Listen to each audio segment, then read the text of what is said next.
Hello and welcome to the Spacejumper podcast. My name is Jared and I am your host. Today I have a very special guest, Mr. Jason Bundage. He is from Houston and he has some magnificent skills when it comes to photography. Pretty astonishing work. First off, I want to say, Jason, thank you so much for coming. It is an honor to chat with you today.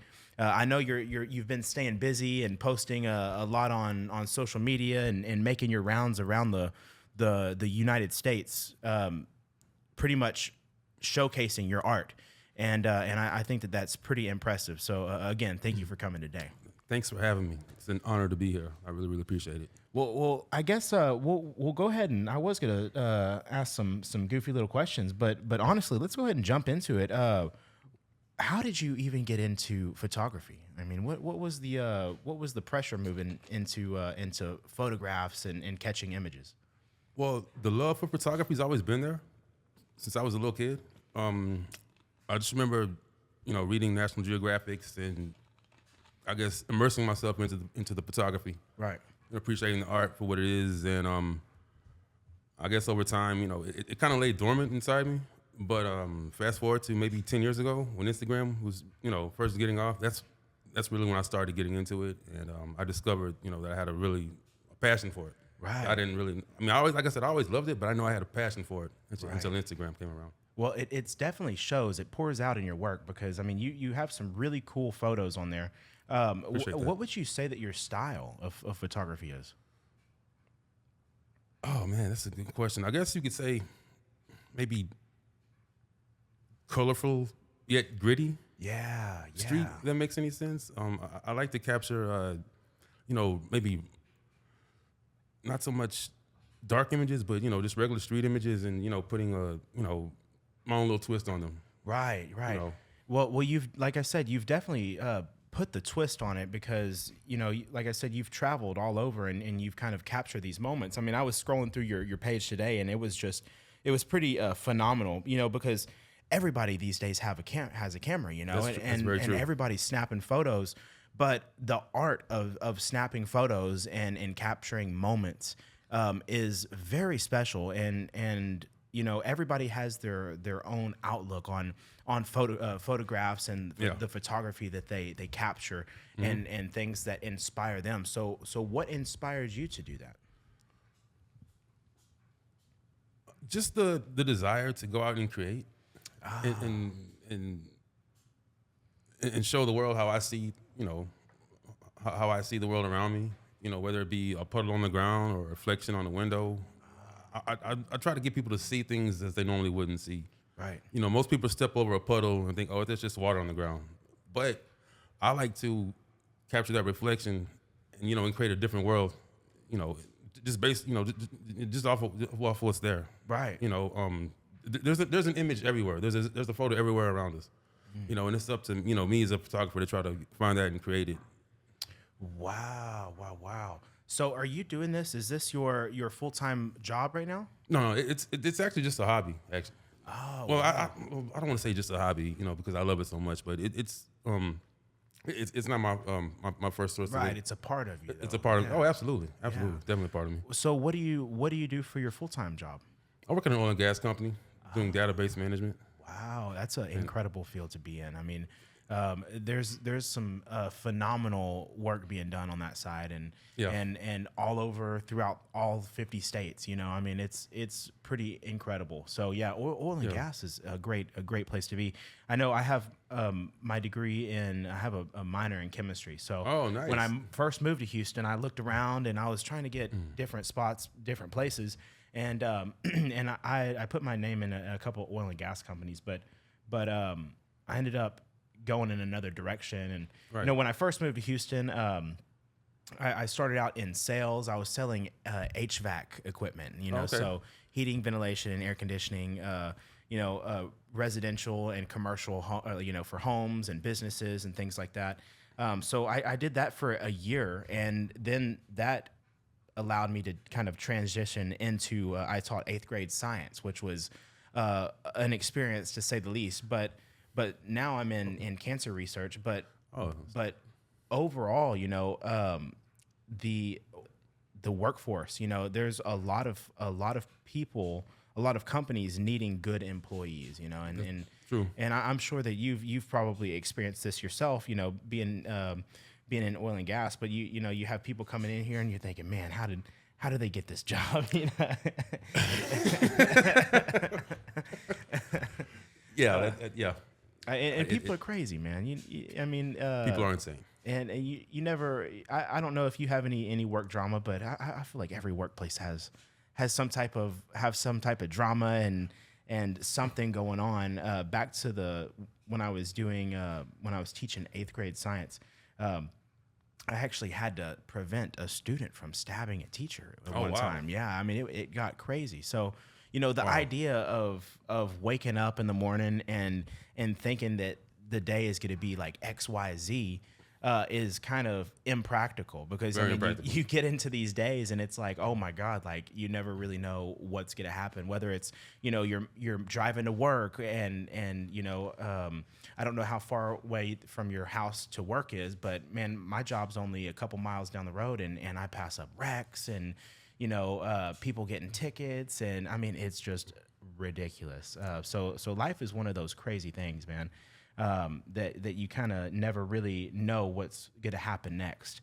But yeah, I don't really know how we jumped off on that. But but I guess my point is, I was actually enjoying it. Yeah, yeah, life is insane, man. So it's just one of those things. You got to take it day by day and see where we go. And you, sir, we're sitting in front of each other now. So again, thank you for coming.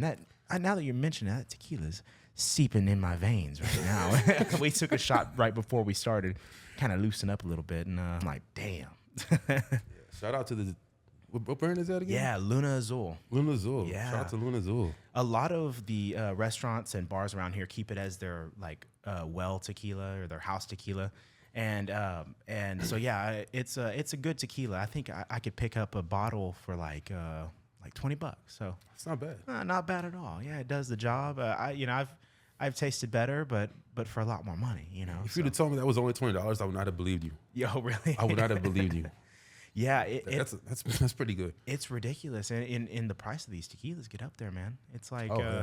I mean, some of them $400-500 a bottle, and that's not even considering if you get that same bottle at a bar or you get like bottle service. Yeah, the percentage that they're taxing on to like a restaurant or bar for a bottle. Oh my God.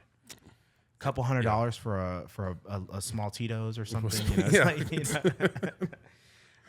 know. It's Insane, right? It's ridiculous. So what's your creative process? I know you kind of had this certain style of photography and you try to capture these pretty insane moments of just daily life, and I think that's pretty crazy. So what would you say your creative process is when going out and doing like a little shoot? Is it sporadic or what? Yeah, that's usually the best way, you know, to describe how I would do it. Right. I don't really have a set destination per se. I'll just, you know, say go downtown or anywhere actually, and then I'll just start walking, and then I'll see, you know, something that, you know, oh, that looks cool. Maybe I'll catch that, or maybe I'll see like, you know, shadow patterns, you know, on the ground, or just anything, you know, anything I see that I think, you know, will be a useful subject, right, or a unique subject. Do you ever take these photos and then when you're taking them, are you thinking like, oh wow, this is going to be a great photo, or is it something that you look at after and say, oh wow, that is incredible? I've had both happen actually. Like there's been times where I'll see the image before I take it, and it turns out better than I expected, or worse than I expected, or it could be just something sporadic. You know, a lot of photos I've found, you know, I'll go out and shoot, you know, for say, you know, 2 or 3 hours, and I'll come home and I'll start going through my images, and I'll be like, well, when did I take that one? Right. That's pretty dope. Yeah. I like that. So, yeah, that's you know, no set process really. I just go out and just see what I can find. Right. I think that's probably the most artistic way to go about it, you know, and I mean, it's kind of hard to go unplanned with a lot of these creative arts. But, you know, a big misconception is, you know, not everybody can do photography. I mean, like we were talking about earlier, everybody has a camera, but it takes a special eye or a unique eye to kind of see and plan and kind of progress in through the process. I agree. So how amazing is downtown, by the way? I mean, there's graffiti, there's all kinds of angles and contrasts throughout the city, whether it's different shades and lightings, and Yes. I mean, it's pretty incredible, and the fact that people don't see that as art, I mean, is crazy to me, and that's why the ability to capture photographs is pretty amazing. Well, I appreciate that. When I first started really taking photography seriously, I worked in the Pennzoil building downtown. I don't know if you know which building that is, but it looks like a trapezoid, from a distance, but it's actually two buildings, adjacent to each other, and they share the same lobby. It was actually, what was it? It was a German architect designed it in the 70s. I can't think of his name, but it's a really unique building. But what I would do is on my lunch break, I would just go around with my iPhone 4 back then and just take different angles of the building and just try to create just different different images and different different outcomes just based on just Angles and shadows and shadows and reflections yeah. movement. Isn't it crazy how just a little bit of depth or adjustment to the camera location can change the outlook on everything? I mean, just someone walking across the street, if you capture it right at the right light, I mean, that photo can be, a masterpiece. Yeah. It just depends on, how the person taking it, wants to, like I said, capture it and, whatever they feel at the moment. Right. Come here, Larry. He's cool. He's cool. That boy, he tries to get up in everybody's business. But yeah, man, it's crazy. Do you have any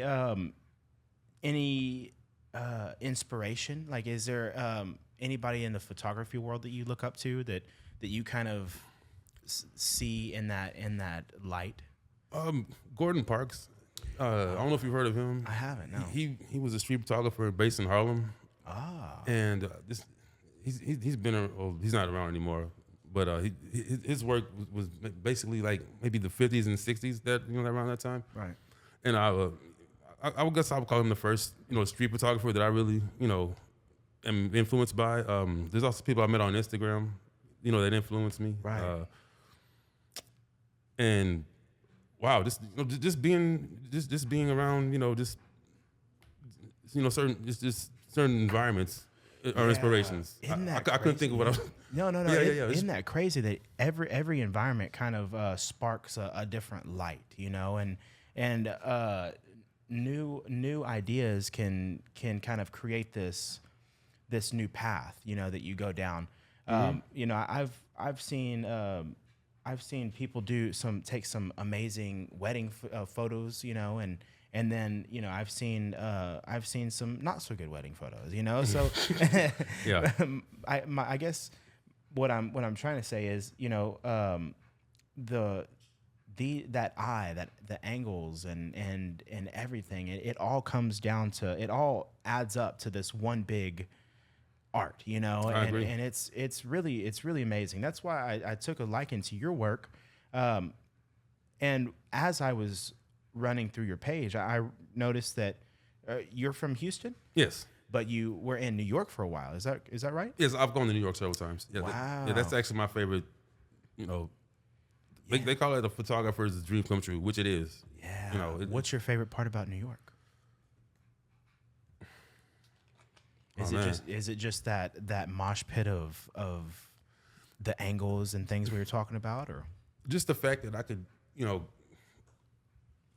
go to any said, part of the city and just find inspiration. I can do that anywhere, but New York, it's just something. I just like the whole vibe of New York. yeah, I feel I've never been to New York, but I feel like New York gives that different energy, and It you does, have it does. you have that I feel like somebody recently told me that if you go to New York and the energy there kind of inspires your dreams, you know, and it's kind yeah, of for sure. a gasoline to your creativity. So yeah, man, I could see where that would be a thing. It How often do you go? Once every couple of years. I'm actually going for my birthday this year in September. What? So Oh, dude, that's exciting, man. My birthday is next month in July, and man, if I could make my way out to New York, I'd be the happiest person alive. yeah, it's pretty cool. It's a pretty cool spot. You know, like I said, you know, I just going there and taking pictures. Yeah. I mean, just you know, and just experiencing, you know, having the whole experience. Yeah. Well, you've built up a following on Instagram. You're. It's not just me who likes your stuff. It's it's a lot of people. So I guess that popularity, it speaks for itself. And yeah, man, I find it very, very intriguing, just the art in general. But what do you think plays the biggest role in your motivation and inspiration? You know, I've had people tell me, you know, several times over the years, you know, I started taking pictures because I saw your work, and to me, that's the best compliment anyone can ever give me. So just the fact that, you know, people, no matter what, someone is inspired by everything, you know, anyone does, you know, and so like I said, if I can get someone else, inspire them to want to take up photography and be good at it and love it, then my job as an artist is done. So that's probably what, you know, that's what, you know, my favorite thing is about it. Just inspiring other people to do the same, you know. Yeah. That makes sense. Yeah. You said you started out with the iPhone 4. I'm assuming you made some upgrades since then. Well, it's funny because when I found out about Instagram through a friend of mine, and I was like, he's like, yeah, you just take pictures and upload them, you know, and people comment. I was like, okay, whatever. So I just started, you know, just taking pictures of, you know, just stupid shit, you know, my car, or, you know, my dinner, or whatever, you know, just dumb shit. And so, and I always said, I was like, people who spend money on a camera are stupid. Yeah. I'm not spending $500 on a camera. I can buy, you know, a PlayStation or something with that. Exactly. And it's funny now, I spend more money on photography than I do any other hobby. You know, so I know, and it's funny how that works. It is funny. Yeah. I just never saw myself, you know, loving it this much, and because, like I said, I always liked taking pictures in the art of photography, and I just never saw myself doing it like this, you know, like I am now. Right. So it's pretty, you know, if you told me this, you know, when I started 10 years ago, I told you were crazy. Yeah. It's like, there's no way I'm going to spend, you know, thousands of dollars on, you know, equipment. Right. You know, so, but I don't regret it one bit. Wow. So. Well, yeah. I mean, looking at the progress that you've made, you know, it would be hard to want to make any changes. Are you getting contracted out for anything? Like, is there are people getting these photos from you, or are you are you able to profit off of this now? Oh yeah. I made, you know, some nice income off of it. Right. I've met a lot of cool people. I've done and gone places I never thought I would go. Wow. You know, just through photography. So it's What's opened a lot of doors. Spot? What's your favorite spot that you've been to from photography? As far as like going, yeah, locations, or I know you said New York initially, but you know, you had said that it's kind of allowed you to make your way to places that you've never. My favorite spot that I've been to, man, it's hard to narrow down. I'd have to say maybe, I don't know if you know about the cistern over by the Buffalo Bayou Park. It was this abandoned underground storage system that the city used maybe back in the 30s. It was, oh man, it's probably as big as a football field. Holy crap! And it's got these huge columns, and it looks like ancient Egypt inside of it. And it's where the city stored the water, you know, back in the 30s. And it sprung a leak, and then they just drained it and forgot about it. Well, a buddy of mine told me how he knew how to get inside of it. So we snuck down, and we were able to take some cool pictures of it. Wow. And yeah, that's probably the coolest spot I've been to. Yeah. I mean, that's awesome. there's so many more I could tell you about, but it's as far as most unique spots, I'd have to say the cistern. Yeah, because I mean, probably not a lot of people have seen that, and so it's it's really cool to be able to see things that isn't really publicly announced. You know what I'm saying? So it's I love that kind of stuff. I would love to go explore the ancient Egyptian ruins or things like that. That's basically what I'm trying to do. I want to show people, things or places they normally wouldn't see, like an abandoned hospital, or the city from 40 stories on top of a rooftop. Most people don't see that. So I just want to show them just something they normally wouldn't see. Yeah, man. What always was really intriguing to me is the graveyards in New Orleans. I mean, I love New Orleans. It's a whole energy over there. I mean, it's crazy. I used to go. I had 2 aunts that lived in New Orleans, and we would go and visit them every summer before school would start. Ready for another shot? I'm absolutely. So you go visit her? It's been a while since I've gone there. The last time I was there was during when the Saints won the Super Bowl. Oh yeah. That was pretty cool.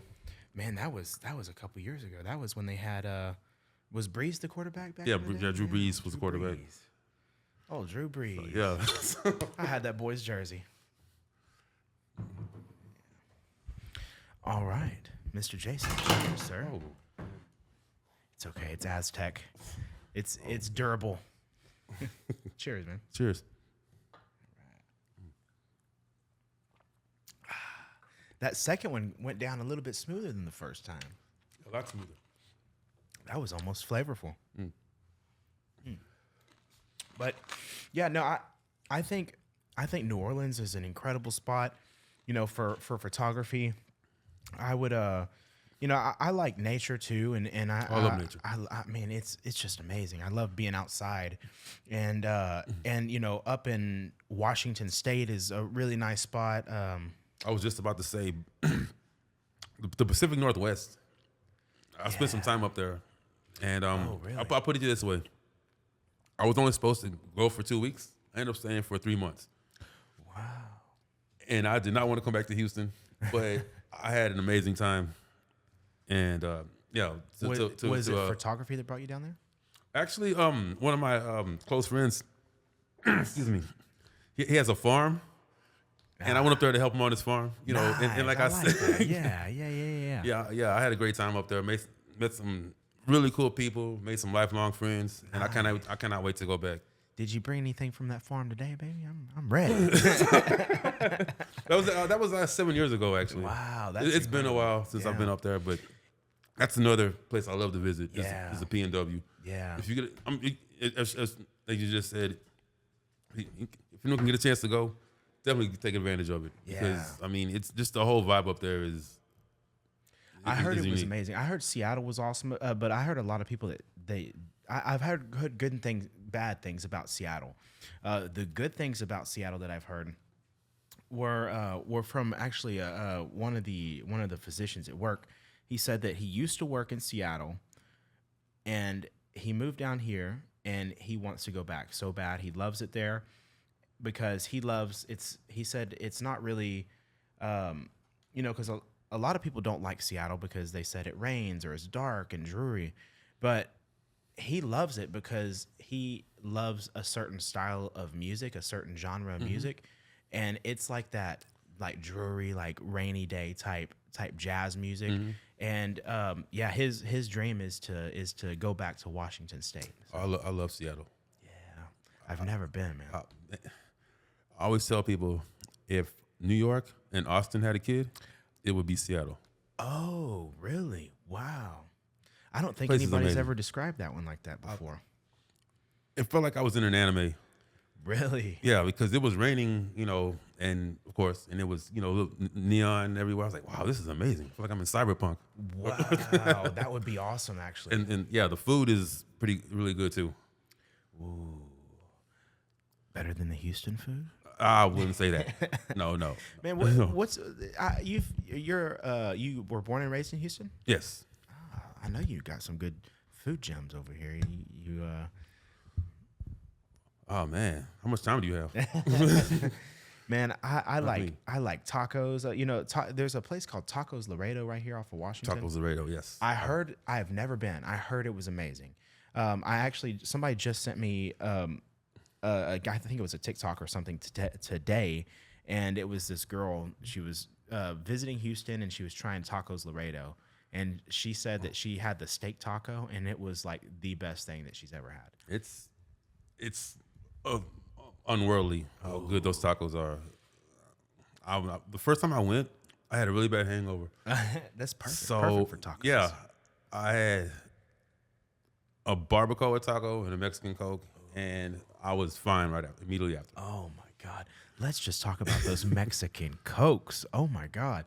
Dude, you pop the top on that glass bottle and you're off to the races, man. Off to the races. Indeed. Man, there's another taco spot down Shepherd Drive. I can't think of the name actually. It's not off of Shepherd. It's it's off of Shepherd. I can't think of the name, but it's amazing. They're known for their carnitas, and it's. Are you speaking my language? I love carnitas. No, you speaking my language. Do you have any good burger spots over here? Burger Bodega. Oh, I love Burger Bodega. Yeah. See how fast I came out with Burger Bodega. Well, how would you compare Burger Bodega with Trill Burger? Oh, man. Don't do that to me, man. UGK for life. Right. I have my Bun B vinyl back there. 1A and 1B, and they're interchangeable. Okay. I mean, any given day, I can rock with it. They both slap in their own way. Let's not kid ourselves. But I can't pick and choose. Like I said, they're 1A and 1B in my book. Exactly. Well, I don't have. Usually when I talk to people, I'm like, man, no, Burger Bodega is the best smash burger ever. But Trill Burger's got it like that too, And I had Burger Bodega a couple days ago, and I bit into it. I mean, it was like a triple smash patty.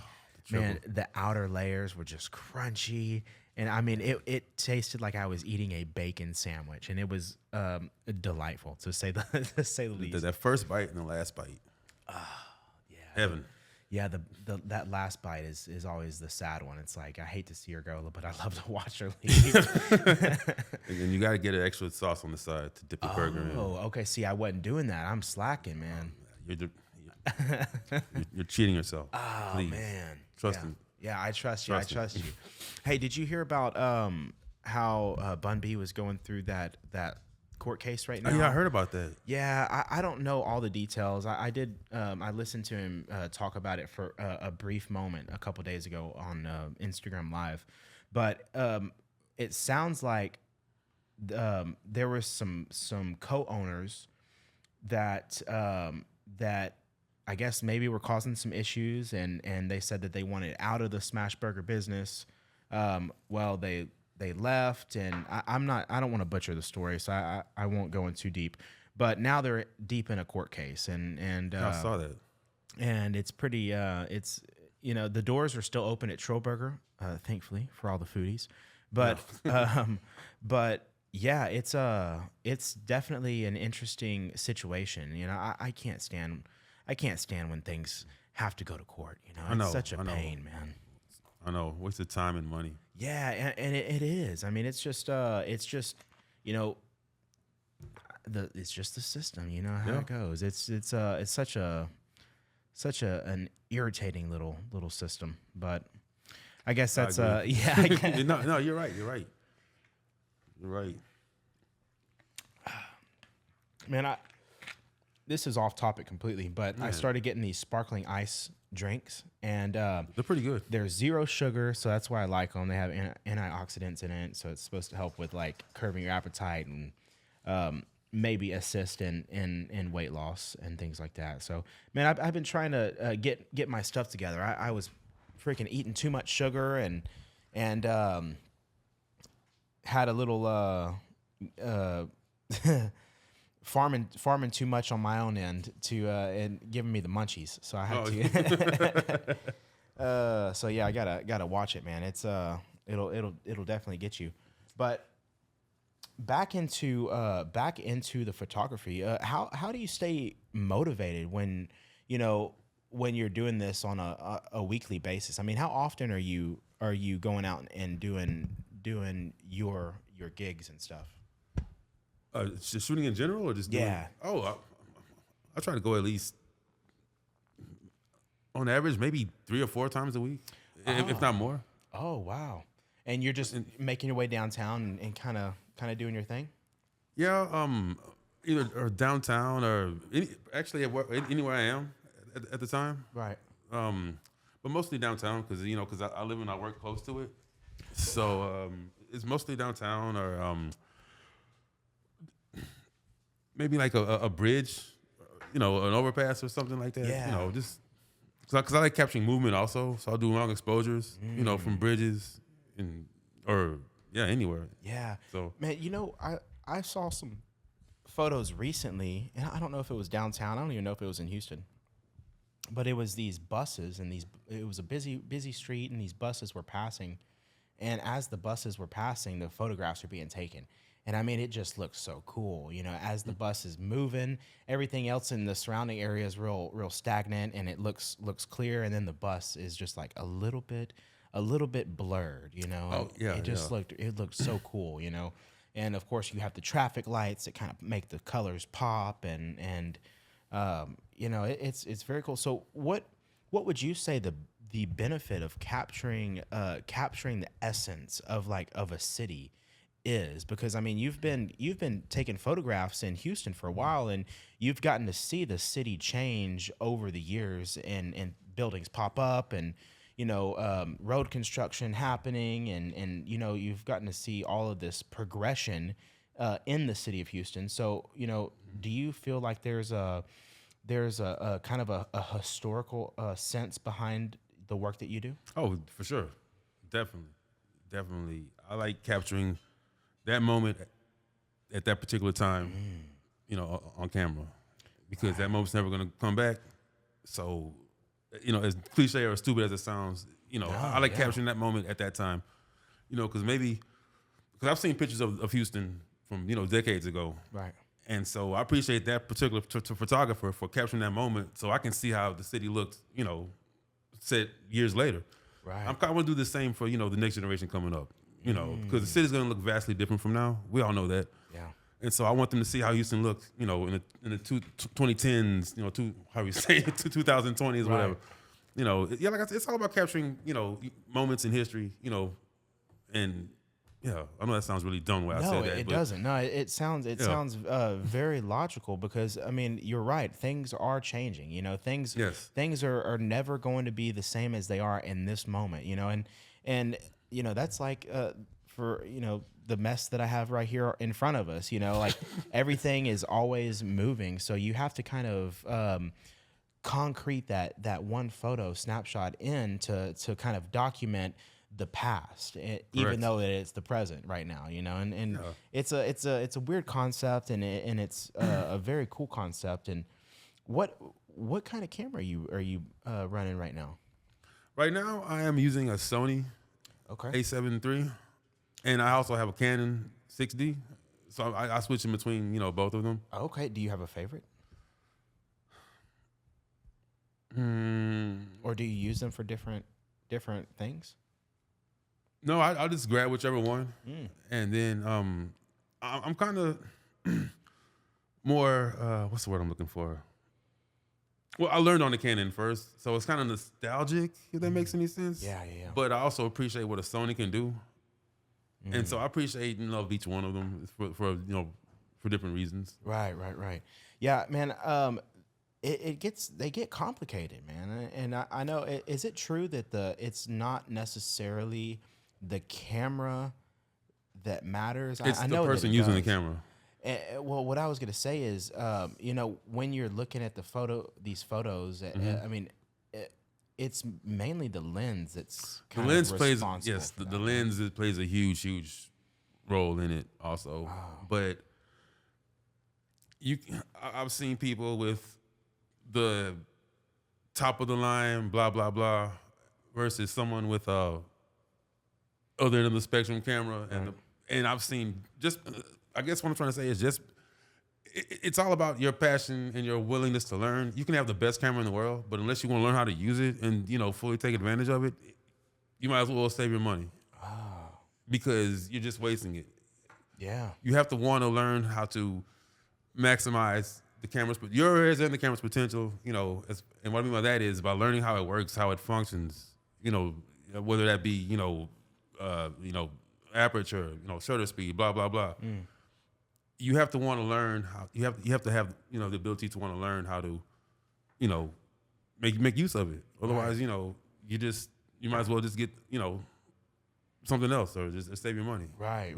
Because like I said, you can have a cool camera, well, not a cool camera, but a expensive camera, but it doesn't mean anything unless you really want to. Right. And you gotta love the art. Is what I'm That's trying the to say. same thing as if you don't love football and you have these amazing cleats, but you never go out there and practice or run around, then it's kind of the same thing, Yeah. and those cleats are just kind of sitting there collecting dust, or you're wearing them and you're wearing them on concrete and it's wearing down the grips, and so I think that goes not just for photography or the cleats that you wear for a sport, but that's for anything. You have to have that willingness to learn to be good at anything. I agree. It all takes some type of dedication and some type of time that has to be committed in order to practice that craft. And you, sir, have done that. I mean, I scrolled all the way. I was like, man, how long has this dude been doing this? And so I scrolled all the way down your profile. And yeah, like I think 2012 is when you started, throwing the crazy photos on there, and they've just progressed ever since. So I think you're doing the city a service by doing this, because the city of Houston has its own energy, Yes, it does. You have as far as you have different variety of people, and these different people they like, and I mean, Houston is Houston. I guess that's really what I'm trying to say. You got the chopped and screwed music that kind of is like the baseline Houston, like almost. I don't want to say anthem because it's not one specific song, but that sound. Yeah.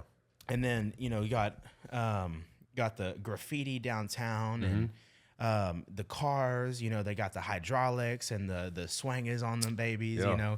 Speaking of the swing, did you see that guy? I think his name is OG Slab, OG Slab something on Instagram. But he just got a Cybertruck and he put on some. I saw that. Yeah. Swing. Yeah. Yeah. That's it. We'll put swingers on anything. Honestly, yeah. Yeah. And so I think that's honestly amazing because I mean that is Houston. It's uniquely ours, and I love that. Exactly. No other city can say that. Other No cities other can try to copy off of us. Yeah. Dallas, but it's Houston. Yeah. And it's ours. Yeah, and So that's what I love. I love that so much. I love that so much. Yeah. And so I think that you're, like I said, you're doing the city a service because, Houston is its own entity and you're kind of capturing the uniqueness that is Houston. And it's really cool, man. The idea that you just kind of started this as kind of a passion project years ago kind of is now moving into this almost on a legendary status of photography because I mean you're getting tagged in all kinds of things and you're participating in these photography events and that's super cool. I appreciate it, man. To elaborate on what you said about Houston, when I started getting noticed on Instagram, I met people from all over the world. And a lot of times people would tell me, I had no idea Houston looked like that. I thought it was tumbleweeds and cactuses and blah blah. And I know y'all had, you know, skyscrapers and freeways and art. But yeah, we have it. So Yeah. You ever go down to the medical center and take photos down there? yes, yeah. I'm actually wanting to go back to the medical center. That was another space I would love to explore back in my early days. Yeah. The museum district also, and especially at night. And what is it? Rice University. Oh yeah, which is pretty, Rice military area. Yeah. No, Rice University. Oh, Yeah, they have. I used to like to take pictures of their. They have these cool archways, like the ancient Roman, the arches, like their buildings. And so I used to love going and taking pictures over there. Yeah, of the architecture. Yeah, That's cool. Yeah, it was that medieval. That medieval. Yeah, kind of like that old school style, I don't even know. I don't know the word for it actually, but I've been over there and I know that there's an event. I think not an event, but I think they have something set up where the light shines through every day at a certain time and kind of reflects off of this thing. Do you know anything about that? It's the James Turrell, the Sky Space. Oh yeah, I think that sounds familiar. That's That's one of my favorite places to go take pictures. Really? See, I've never been out there, and I've thought about it, and I saw it online, but I was like, man, you got to go. Yeah. Oh, really? It's amazing. It's amazing. I love seeing things like that, and it's real creative. The people that build this architecture, and they have these like cool little abilities, It's one of my favorite areas or spots in Houston to visit and for photograph because I love geometry. And that makes sense. It's it's quite unique. Yeah. It's quite you definitely have to visit it. I highly recommend it. Okay. Well, I'm gonna put that on my list Highly because recommend it. yeah, I definitely need to. I need to kind of go check out these places that I've been putting off, because there's so much, and that's another thing that I love about Houston. There's so much here, There's a lot here. Anything that you want to see, whether it's art, photography, you name it, it's there. Houston has it all. It does. It really does. I think we're underrated. Amongst the major cities, in America, because a lot of people don't realize, how much there is to do here. Yeah, and there's a lot of talent that's being pulled here too. Yeah, we have a lot of talent here. Yeah, a lot of talent. Larry, he's a crazy guy, man. Yeah, I Larry, said, he's fine. He's fine. He's fine. Hey, buddy. So what do you have any and I don't want to take all your secrets, but do you have any go-to camera settings when you're going out to do these events? It depends on like if it's a portrait session or if it's just a regular street, me going out doing my street photography. Right. I use I have an art lens, or it's called an art lens by Sigma. And I use that when I for weddings or portrait sessions. Mm-hmm. It's really good for that. I shoot a lot at night and around dusk, mainly because one of the reasons why I got into night photography is because it was so hot. That makes sense. And also it's more challenging. Yeah. So I tend to keep my night settings. I'll say maybe, I don't know, ISO. Maybe I keep my ISO at maybe 800. And then and does that keep the all the shades out, or what does that do? It allows it how do I put it in layman's terms? It adjusts the light sensitivity to your camera. Oh, okay. And so like when I'm doing long exposure, for example, the shutter's open longer. So I keep the ISO around 800 because if I turn it up too high, the photo's going to turn out too bright. If that makes any sense. And ISO is what? Or the shutter? You have your shutter speed, aperture, and your ISO. Those are the big three in photography. And then shutter speed determines how fast your shutter is open. And then What does the shutters do? Like, what do they do? opens and close. Like like it covers the lens, or Yeah. Okay. Yeah, and if you like, the longer you leave it open, the more light comes in to the camera. Oh, okay, I see. So it's a variable kind of almost like doorway that allows a certain amount of. You either open it, a little bit, or you open it all the way, depending on. That makes sense. Yeah. So you have the shutter, the aperture, which is your setting. Yes. And then what was the third one? The ISO. The ISO. And what is the ISO? The ISO, it determines how sensitive it is to light. Okay. Yeah, I could kind of. I'm sure I totally butchered that, but I'm trying to. I'm trying to put it in. No. Yeah. No. It makes sense. Yeah. And when I first started, shooting, I kind of like taught myself. People ask me, did I go to photography school? But I'm pretty much self-taught. YouTube, Google, other photographers sharing knowledge with me. So isn't that amazing how that group cooperation benefit? I mean, you could benefit so much from working with others. Working with other brilliant minds. I love when people ask me questions. Yeah. Some people, I won't say most, but some people, they don't really like sharing.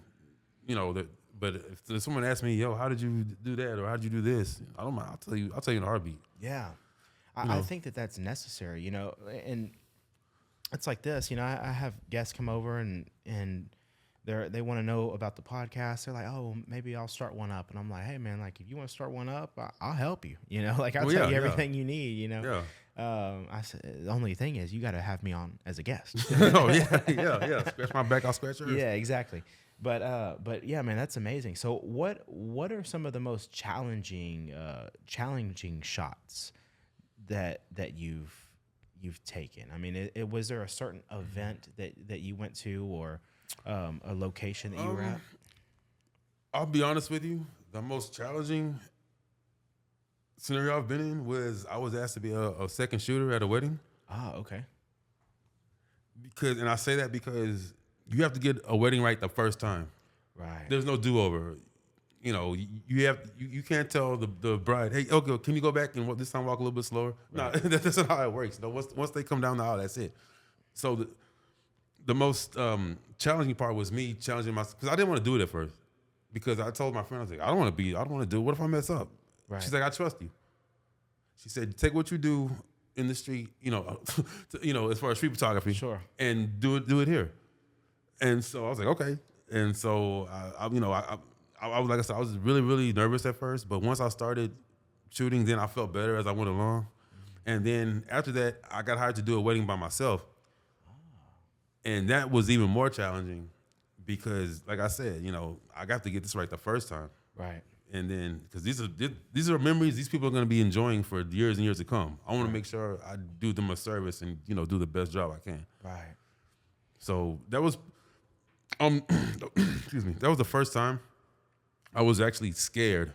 Because I'm sure you've seen on my page. I've been hanging my feet off the side of skyscrapers and going to some crazy spots. But I was never really scared until I did a wedding.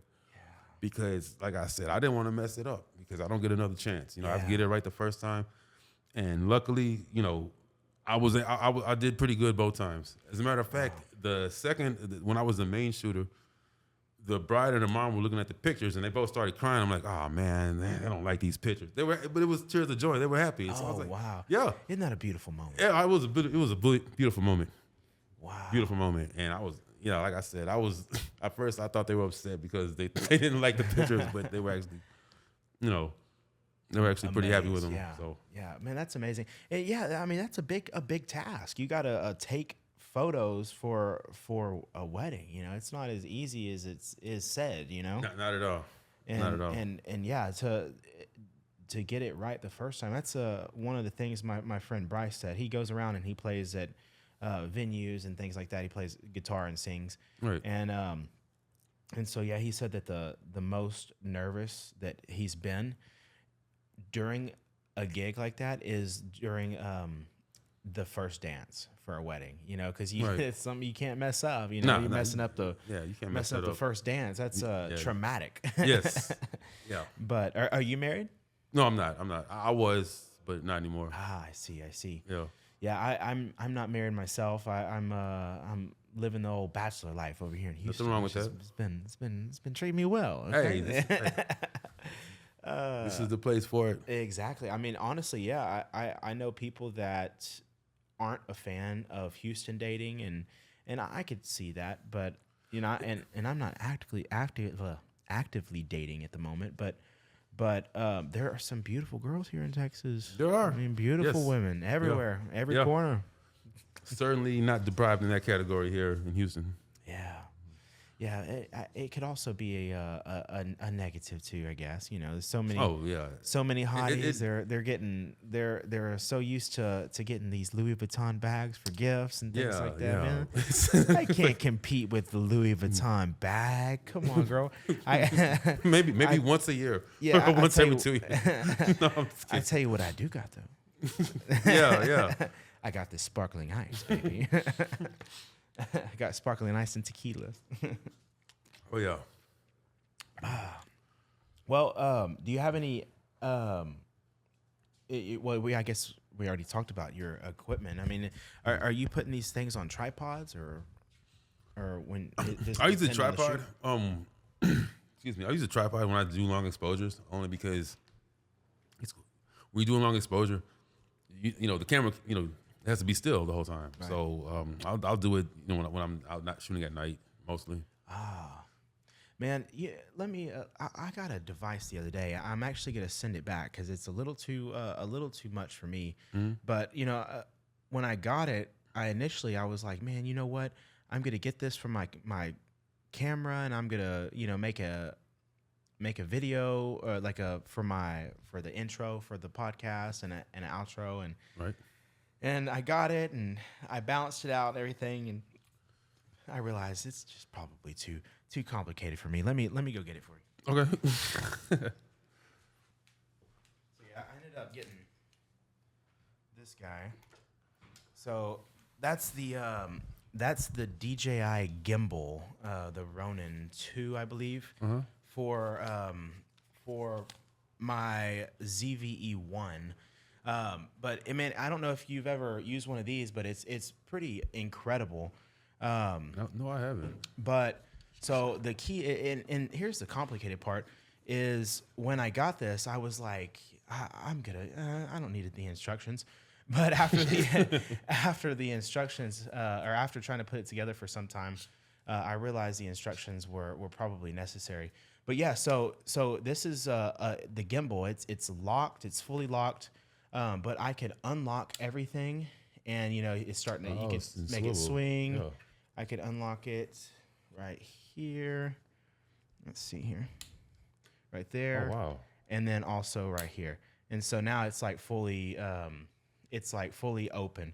So I put the camera on, and the camera's sitting here, and it's balanced. It has to be balanced in a certain way.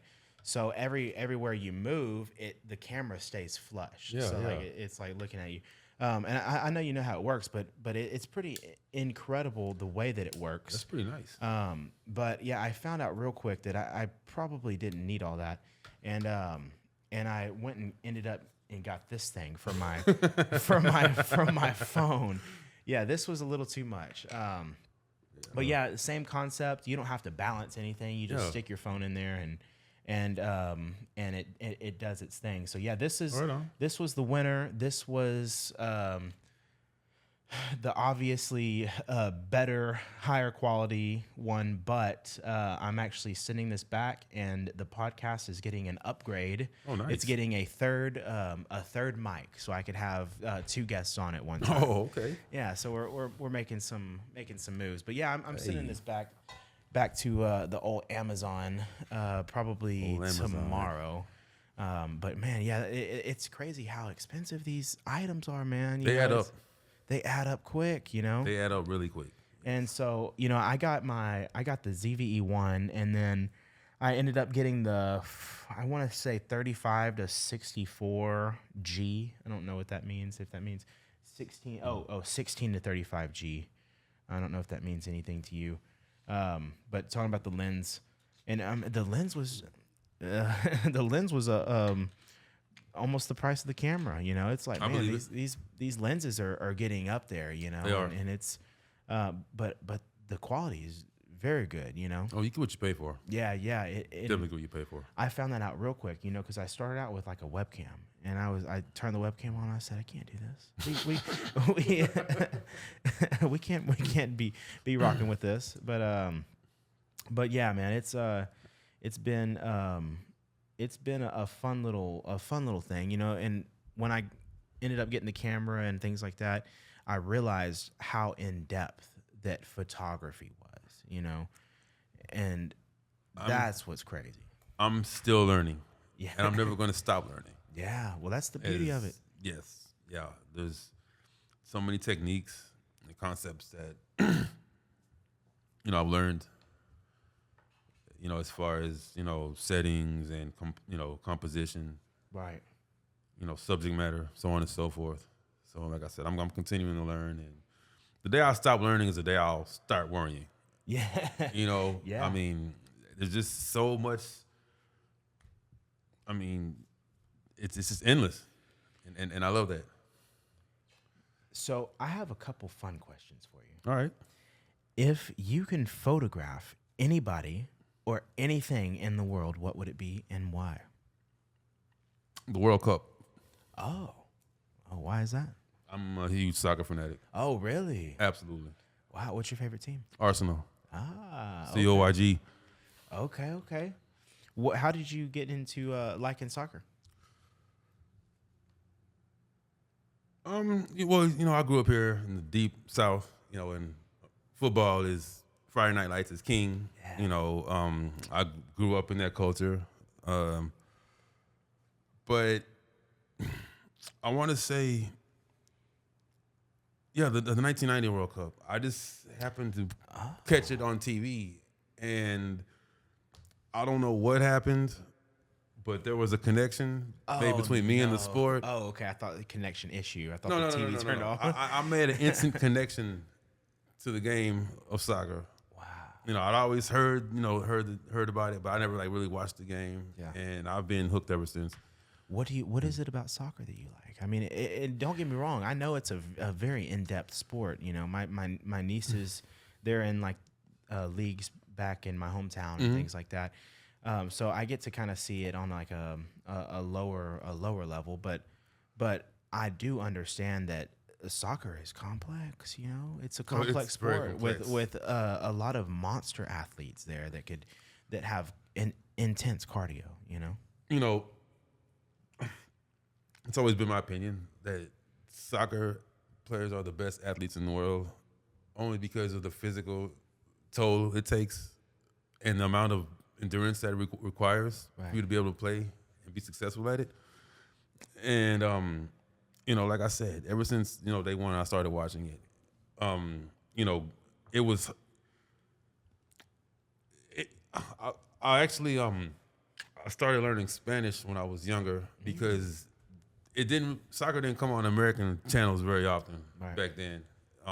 So most of the soccer I watched was on the Spanish channel. And so, you know, that was my, I guess my passion that I didn't, like I said, I didn't know how much I loved it until, I really started watching it. Right. And, yeah, it's my favorite sport to watch. You know, after that is basketball. Love basketball. And then, yeah. Who's your favorite basketball team? Oh, the Rockets. Yeah, you got to rock with the Rockets. Hey, you've been watching the Mavs? Yeah, I've been watching. Yeah. I mean, I know. I know I could tell we're not big fans of Dallas here. Well, like I tell people, they wouldn't cheer for us if we were in the finals. So, it's I'm Houston through and through. Hey, that's that H-Town pride. You can't. Yeah, there's nothing wrong with that. Yeah, but if they did win, I wouldn't be mad because I'm a Kyrie fan. Oh yeah. So I'd be happy for him. Yeah, just like soccer, there's some crazy athletes there. Some good talented people. And, yes. and in all sports. And all athletes are talented, and if you can get paid millions of dollars to play your favorite to play a sport that you love, I'd say you're doing pretty good in life. Exactly. Yeah. I mean, and that goes for cricket players, tennis players, whatever sport you're playing and making tons of money in front of millions of people watching you. I'd say you're doing pretty good for yourself. Yeah, you're definitely living a lot better than me. So, well, that actually leads me into my next question. What are some common misconceptions about professional photography? Common misconceptions. Ooh.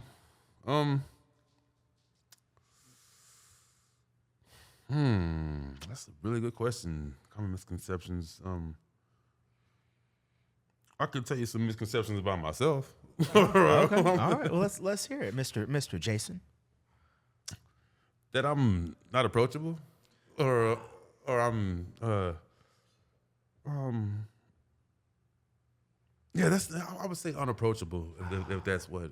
I've had people tell me, I saw you at so and so, but I didn't want to come and talk to you because, like, when you come and talk to me, right. I mean, I'm just. Maybe I'm, I don't know. I don't think I'm scary looking, whatever. But I've had people tell me, just your aura. I'm like, I'm just a normal guy. You cut me open, I'll bleed like you do. Exactly. I mean, I got to go to work, every day to support myself. Yeah. So, I would say that I'm unapproachable. That really, that stung a little bit. I'm like, wow, but. Yeah, I could see that, because, we're all human, it's all love, and I've gotten that too. They're like, man, that dude has a scar on his face, like that dude looks looks a little crazy. I mean, they see me, it's a 6'3" black man. I'm getting the hell away. I'm not gonna rob you. I'm not gonna insult you. Right. Nah, nothing. Just like I said, I'm not, approachable. Well, that's gonna be further from the truth. Wow. I have. Are you like an aggressive type guy? Like no. I mean, you don't seem like it. No. I'm really chill and cool, and laid back. I'm just like everybody else. Just don't push my buttons. That's all. Exactly. It's like Exactly. I'll give you my last dollar if I have to. I don't mind helping out the next man at all. Yeah. Well, that's how I was raised. I kind of got that from even when I met downstairs with you earlier. I was like, oh man, this dude's chill. He's cool. Yeah. I'm just here to have I'm here to have a good time. Hey, there's nothing wrong with that, man. You got to live life. You got to enjoy your time on this weird little peanut of a planet. I mean, we don't know how much time we have here. I mean, honestly, yeah. And you don't want to be on your deathbed saying, "Oh, I wish I'd have done this." Yeah. I wish I'd have, And there's a timer going on for all of us, which is insane. And we all have an expiration date, which is crazy, but I mean, because there was a point in life where I kind of look at life and I feel indestructible. I feel like this is forever. But the older you get, I guess the more wise that you get, and the higher understanding that nothing is forever. Nothing's given, nothing's set. It's all day by day. Day by day, and second by second for some people. I think that life is amazing, and life is also what you make it. I mean, and you've kind of created this whole photography aura for yourself that I and along with many other people respect. Because it's a very unique art. It is. It's like I tell people. Some people, I've heard people say, man, I'm tired of taking pictures of Houston, blah, blah, blah. And I always say, it's up to you as a photographer to find that shot, because there are shots everywhere. Right. We all walk past them every single day, all day. And it's up to you as a photographer to find that creativity inside of you. That's what separates, the photographers from people that just walk around with cameras. Right. You can walk by a building, oh, look, wow, building. But a photographer would be like, if I get it from this angle, it'll look like something different. If I get it from that angle, this time of day, it'll look like something different. If I get it from this angle when it's raining or when it's wet, and so on and so forth. Yeah. Every object around us is a subject. It's up to us to find that shot. So and that's all. Variation. That's pretty much how I feel about photography. It's around us everywhere, and we have to find it. So how are you balancing this work life with, in the oil and gas community and the photography on the side? I mean, how are you balancing that? I mean, that's a pretty hectic schedule. Yo, yeah, it is. And like I said, I go to work early so I can leave early. I usually get to work around 6:30, which means I have to be up by 5. Yeah. So I mean, usually I'm exhausted, sometimes, but luckily my job is downtown, so I can go out on my lunch break. And that's cool. Instead of I'll spend the whole time just exploring downtown or whatever, and just taking advantage of my time off and just using it to I'd rather spend my time taking pictures than just sitting at my desk looking at YouTube videos on my phone. Right. So. Well, it's also another line of work for yourself. Oh, so, yeah. I mean, it's motivational, and especially, I don't know the first time that you got paid for your work or whatever, but I can imagine it was very rewarding, going from a kind of a hobby almost and moving into to like, oh, like I can get paid for this, My first really big gig was with Mountain Dew. And so, that's I got the check. I was like, whoa. And I called the lady. I was like, yo, was this a mistake? She's like, no, that's how much you were paying you. What? And so it was. Wow. Yeah. What did you have to do for Mountain Dew? Just, I don't know if you remember Mountain Dew Ice. It came out. Yeah. Well, it was starting to roll out. And so they were like, we'll send you a couple of cases. And if you don't mind, include them in a couple of your posts, and we'll compensate you. And we'll send you some of the new soda to try out, which I thought they meant for 12 packs. Yeah. They literally sent 4 cases. Like I was giving the shit away to somebody would come over here, take some of this with you. Holy crap. Yeah. So that was my first, corporate gig. Man, that's awesome. Yeah. Have you? What other companies have you done stuff for? The Houston Dynamo. That's right up your alley. Yeah. Several clothing stores have asked me to do promotional shoots, and product shots. Right. I have friends that have small businesses. I've done product shots for them. But The Mountain Dew was like the really big, But I've done, just a lot of local businesses. Yeah. But as far as like national corporations, like I'm just Mountain Dew is, who I worked with. Wow. Well, that's amazing, man. And I mean, I bet that was a good feeling. It was. I mean, I didn't think it was real. I thought it was, a scam or something. I had to call the lady. I'm like, I don't believe you. Like, what do you mean you work for Mountain Dew? I got an email, from a lady, a representative, Yeah. And I thought the lady was pulling my chain. I'm like, this is a joke. It's not fucking funny. So, but it ended up being legit. And like I said, it was a cool experience. And it was. That's awesome. I had a great time. Yeah, man. The first person that reaches out and it's like, hey, put that Mountain Valley water in your podcast, and we'll hook you up. I would be so excited. Yeah, man. But it's good to get recognition, and especially in a sense where you put in a lot of work and didn't really expect much to come from it, and here it is blooming like a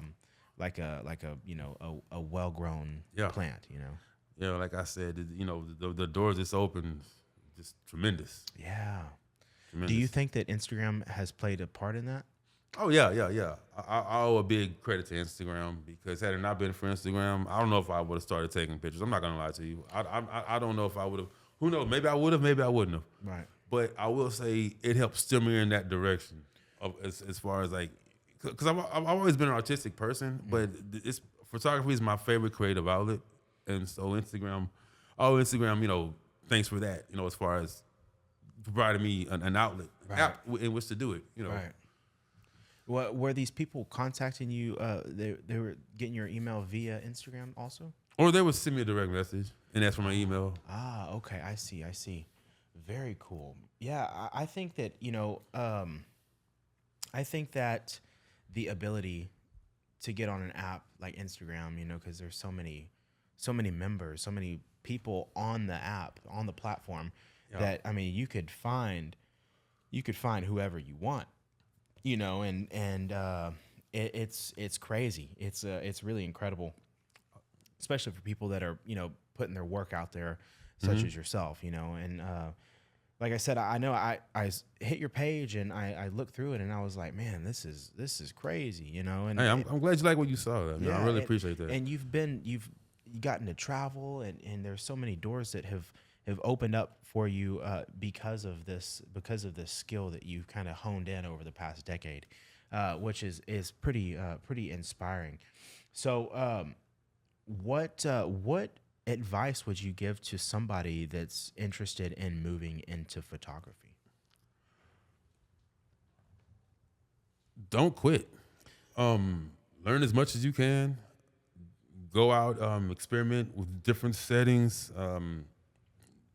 Case in point, I discovered long exposure on accident. What? I was actually going to put my camera in my camera bag, and for some reason I decided to look at the last image I took, and I saw it. I was like, whoa! And then I looked at the settings on the image. I was like, okay, this shutter speed, this ISO, blah blah blah. I was like, let me go set my tripod up here by this freeway and see what happens. Right. And sure enough, the next picture ended up being one of my favorite pictures I've ever taken. Wow. So, just keep at it. Don't stop. Just, because I know a lot of people, they'll start shooting and they'll stop for whatever reason and they'll never pick it up again. If that's what you really want to do and you have a really sincere interest in photography, don't stop learning. Go out as often as you can. You don't have to go out and get an expensive camera, unless you have the means, by all means, to do so. Right. But you don't have to. Get yourself, just a little starter camera so you can learn the settings and different white. There's just so much that you can learn independent. Do a lot of independent learning too. Photography class is cool. Respect to everyone that has a photography degree, but there's nothing that you can't learn in the classroom that you can't learn on the internet for free. So, again, not discrediting, anyone going to photography school, go for it, but a lot of stuff I learned, on the fly, So just make your brain a sponge as far as like, absorbing knowledge and just go out and have fun, I guess. Wise words, I didn't mean to go on a tirade there, Joe. I'm so sorry. Please, please. No, it was a whole tirade. It was great. It was great. Just don't ever stop. Yeah. Because there were times when I wanted to stop actually, early on, but I'm glad that I didn't. I wouldn't be sitting in front of you right now, so right. Yeah. Amazing. Well, I could probably chat for another hour or so, but it is getting late, and I know you got to wake up early. Oh man, I didn't know how much time had passed. I'm sitting here having a great time. Man. time flies by, but I guess we'll go ahead and start wrapping this thing up. Where can people find you at? I'm on Instagram and also on Tumblr under the same handle, JBun3030, JAYBUN 3030. I don't plan on stopping anytime soon, so. Awesome. Yeah. Well, if you guys go ahead and follow Mr. Jason, his work is incredible, and I'm very excited to kind of see the progress that you make in the future. So, Mr. Jason, again, thank you for making your way out here tonight to the Spacejumper podcast. I had a great time. Thanks for having me. Until next time. Until next time.